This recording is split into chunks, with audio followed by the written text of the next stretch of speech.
In agribusiness, the drought doesn't seem to be generating good results for ethanol plants. Last week, Valero Energy announced it's shutting down 2 of its 10 ethanol plants.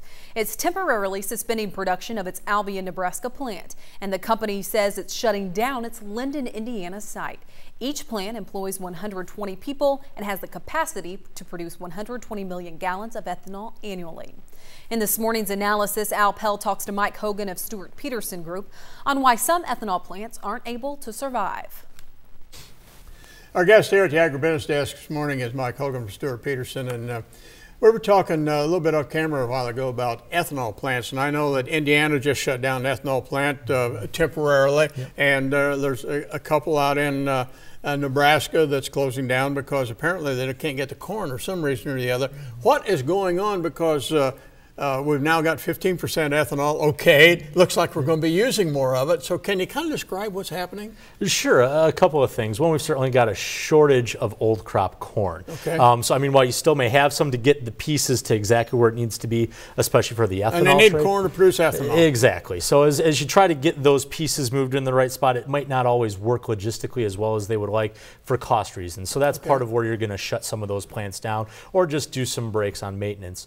Some of the other key components when you look at it is just what's the ethanol plant themselves doing. They have to stay in business and be profitable. Remember, they don't have that government subsidy anymore at this point in time, so they really have to make it on their own. And when you track, you know, all the ethanol prices, they're kind of flip-flopping each week between break even or not. So they've been under some tremendous pressure. Hopefully they bank some of the gains they had from the end of 2011 before that subsidy left. So that's the other part of it that's really been played into it. And there's one more factor that kind of gets pushed under the rug. Ethanol itself is really, really effective at high oil prices. Oh.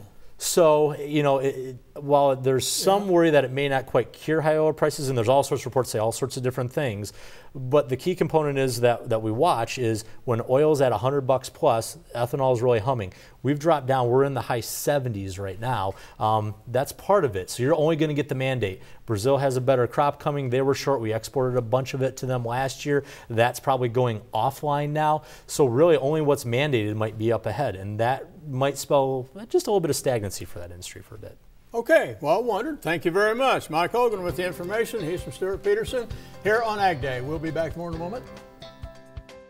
To discuss marketing strategies, call 800-334-9779 or visit stewartpeterson.com.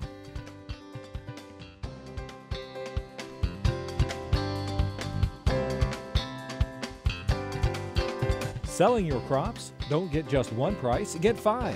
Visit agweb.com's Cash Grain Biz, brought to you by Bayer Crop Science.